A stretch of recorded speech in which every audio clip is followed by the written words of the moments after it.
जय हिंद दोस्तों, स्वागत है आपका और एक नए वीडियो में और एक नए टॉपिक के साथ। मैं हूं डॉक्टर देवू। मैं हूं राजेश। स्वागत करते हैं हमारे यूट्यूब चैनल में। फ्रेंड्स, आज तो चलिए दोस्तों वीडियो स्टार्ट करते हैं। आशा करेंगे पसंद आएगा और पसंद आए तो लाइक और शेयर जरूर से कर दीजिएगा। और चैनल पर पहली बार आए सब्सक्राइब नहीं किया, साथ में सब्सक्राइब भी कर दीजिएगा। चलिए स्टार्ट।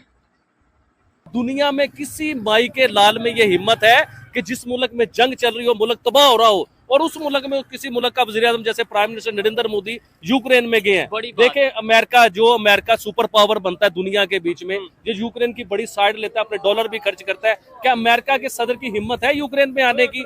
उनको मेडिकल असिस्टेंस नहीं दे रहे थे, मतलब जो support humanitarian support, medical humanitarian support Indian अवाम की तरफ से दी गई। ये जो मेडिकल असिस्टेंस है इसको बहुत सारी जगहों पे दिखाया गया। ये एक भारत हेल्थ इनिशिएटिव है और मेडिकल बॉक्सेस थे जो दिए गए। आईएमएफ ने आपके साथ कौन सी शर्त है जो नहीं रखी उन्होंने, बल्कि यहाँ तक कि आके अब वो आपके सियासी मामलात के अंदर भी इंटरफेयर कर रहे हैं। कभी इलेक्शन पूछते हैं कैसे होंगे, क्यों होंगे, कौन कराएगा। ये का है कि वॉर जो है, अब वो वॉर की दुनिया नहीं है। अब हमें पीस चाहिए, हमें डेवलपमेंट की तरफ जो है ना मूव करना है। ठीक है जी। अब वो जो वॉर होनी है उसमें तो हम बहुत पीछे हैं, सॉरी टू से, और इंडिया हमें मार दे चुका है। ऑफ इंटरनेशनल मीडिया यूक्रेन में बैठा हुआ है। उन्होंने जो नरेंद्र मोदी साहब से सवाल करने थे, वो सवाल जो थे बड़े ट्रिकी होने थे। तो जारी बात है, ये फैसला किया गया कि डॉक्टर जयशंकर ही इस प्रेस कॉन्फ्रेंस को करेंगे और मीडिया से बात करेंगे। खैर, बड़ी इंटरेस्टिंग है। मैंने ज़ेलेंस्की के मुंह पे मुस्कुराहट नहीं देखी सिवाय उस वक्त पे जब नरेंद्र मोदी साहब उसको मेडिकल असिस्टेंस दे रहे थे। कि भारत को ये करते हुए 76 साल लगे हैं। आप ये देखें कि वहां पे इंडियन इंस्टीट्यूट ऑफ टेक्नोलॉजी से लोग पढ़ के जा रहे हैं और पूरी दुनिया पे हुकूमत करते नजर आ रहे हैं। अरे यार, ये छोड़ो, मैं पाकिस्तान के वज़ीर आज़म की बात करता हूँ। फलस्तीन में कितनी बड़ी जंग चल रही है। पाकिस्तान के वज़ीर आज़म फलस्तीन जा सकते हैं? मुसलमान कंट्री है भाईजान, वो सऊदी अरेबिया का बादशाह जो है वो क्या फलस्तीन जा सकता है? ऐसी सिचुएशन हक किया मोदी उससे पुतिन से, तो जिस पे डॉक्टर जयशंकर ने कहा कि ये हमारा जो पार्ट ऑफ वर्ल्ड है जहाँ पे हम रहते हैं इंडिया में, वहाँ पे कल्चरल कर्टसी होती है।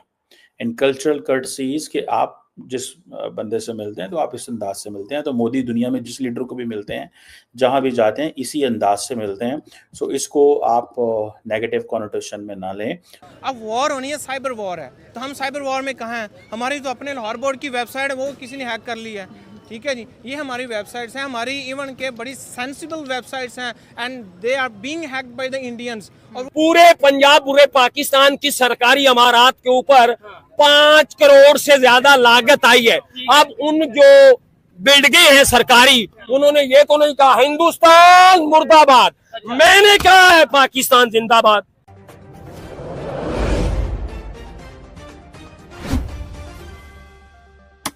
उनको मेडिकल असिस्टेंस नहीं दे रहे थे, मतलब जो support humanitarian support, medical humanitarian support Indian अवाम की तरफ से दी गई।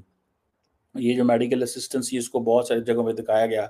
ये एक भारत हेल्थ इनिशिएटिव है और मेडिकल बॉक्सेस थे जो दिए गए। खैर, उस पर भी बात करते हैं।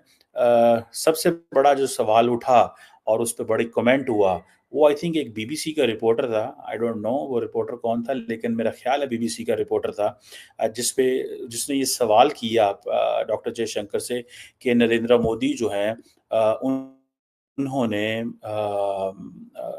क्यों हक किया मोदी उससे पुतिन से। तो जिस पे डॉक्टर जयशंकर ने कहा कि ये हमारा जो पार्ट ऑफ वर्ल्ड है जहाँ पे हम रहते हैं इंडिया में, वहाँ पे कल्चरल कर्टसी होती है।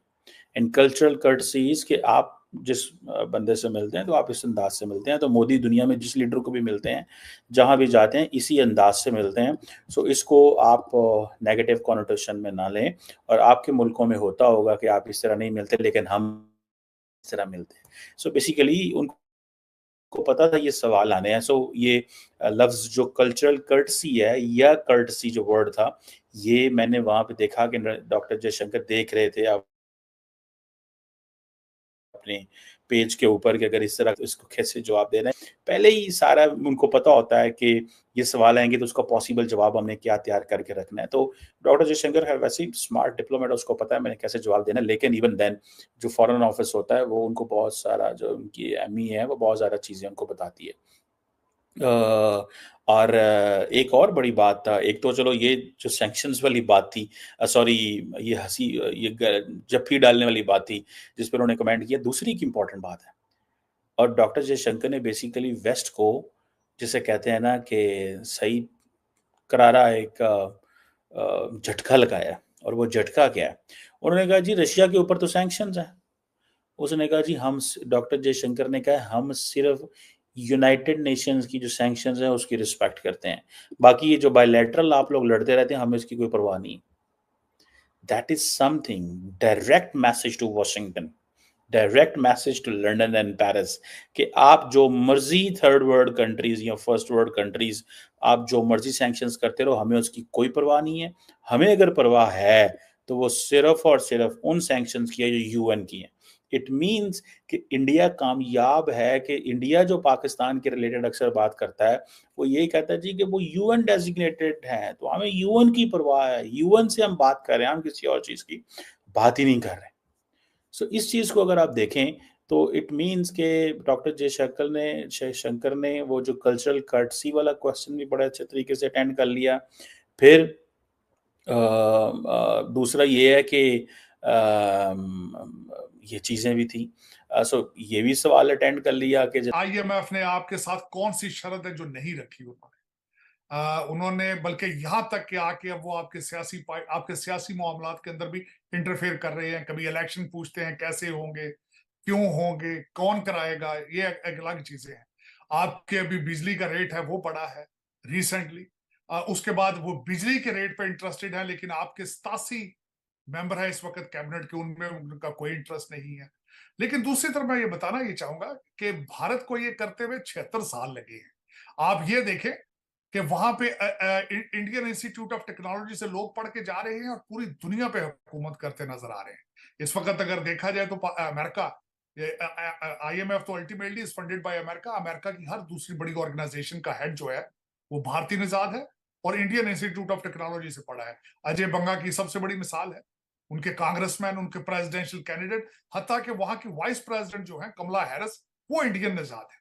और जब दूसरी तरफ अभी रिसेंटली आपने और मैंने मिलकर, मुझे अभी याद है कि मोदी साहब का हमने जो ओवरसीज ट्रिप कवर किया था, तो उन तीनों चीजों के अंदर नजर आया था कि वो अपने भारतीय डायस्पोरा को प्रमोट करते नजर आए, वो भारत की करेंसी को प्रमोट करते नजर आए, वो यूपीआई को प्रमोट करते नजर आए।